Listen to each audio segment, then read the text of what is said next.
మనిషి జీవితంలో శాంతి, సామరస్యత ఎంతో ముఖ్యమని పలువురు మేధావులు పేర్కొన్నారు. మానవతా స్వచ్ఛంద సేవా సంస్థ ఆవిర్భావ దినోత్సవం సందర్భంగా శనివారం పుంగనూరులో సభ్యులు శాంతి ర్యాలీ నిర్వహించారు. ఎన్టీఆర్ కూడలి నుండి ఎంబీటీ రోడ్డు మీదుగా ఇందిరా సర్కిల్ వరకు ర్యాలీ కొనసాగింది.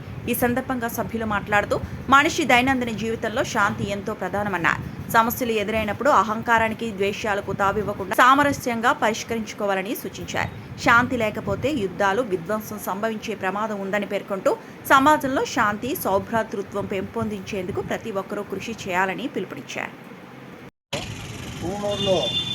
మానవతా స్వచ్ఛంద సేవా సంస్థ తరఫున సంస్థ ఆవిర్భావం సందర్భంగా శాంతి యాత్ర చేస్తున్నాము.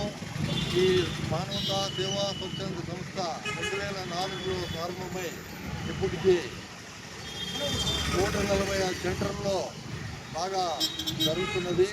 ఈరోజు పుంగనూరులో శాంతి యాత్ర 22/8/2026లో ఏ రోజైతే మానవ సేవా సంస్థ ఆవిర్భవించిందో అదే రోజు ఇక్కడ చేయదలుచుకున్నాము.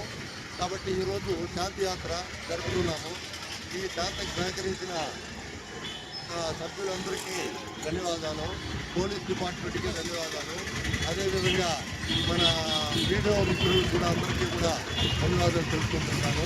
ఇదేవిధంగా ఎప్పుడు సహకరించి మానవతా సంస్థను మరింత బలోపేతం చేయగలని ఆశిస్తూ ఇంతటితో ముగిస్తున్నాను.